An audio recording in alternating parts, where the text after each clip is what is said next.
It's 203 days now since I played with other people. I've practiced a lot at home and learned quite a lot of new music, some of which I had to learn anyway for next year, and some of which I took on simply because, apart from tidying the garage up, I'd not got really anything else to do.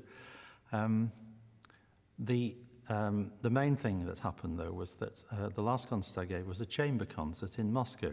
And since then, in fact, immediately after the concert, I tore the what's called the shoulder rotator cuff muscle in my right shoulder by falling over in the hotel room, having lost my balance for no reason that I can actually identify. And I suspect it was the beginning of the infection. And I had an operation the day before the lockdown was actually brought into play.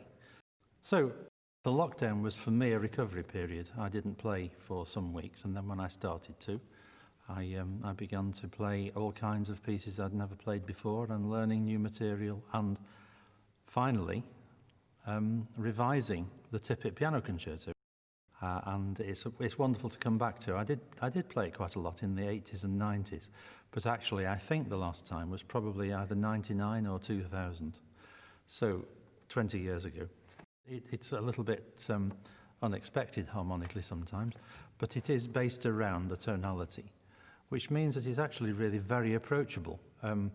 Some of Tippett isn't. I think as he got older, his music became more and more difficult to really understand unless you knew it very well. But this one's immediate. I did know him a little towards the end of his life. And as a presence, he was someone who spread incredible goodwill and happiness and joy and optimism. And I think it's wonderful the way that the LSO and Simon have managed to retrieve part of the originally planned programme and made it so much more suitable for what's actually happened. I always, as a child, looked up to the LSO as the beacon. And to actually come back to open the season, to play the Tippett, and to work again with Simon Rattle, who's known me since I was 17. Well, I think he was 17 as well, because we are around the same age.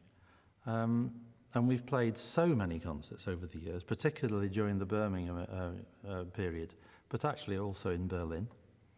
And to come back to London, to reunite, if you like, is an incredible experience. I mean, he's always been a fantastic conductor. There's so many things are for the first time in so long, playing to an audience as well. I wonder if this is what it feels like every time you have a sabbatical, when you return to work. I've never had one, so I don't really know, but perhaps it does. Perhaps it's rather nerve-wracking in a kind of exhilarating sort of way. The whole ethos of an orchestral rehearsal, and last week a chamber music rehearsal as well, and the sight and sound of musicians arriving at a venue and removing their instruments and tuning up and all the things that they do, which is so familiar and yet so far away as well. It's so fantastic to see it happening again.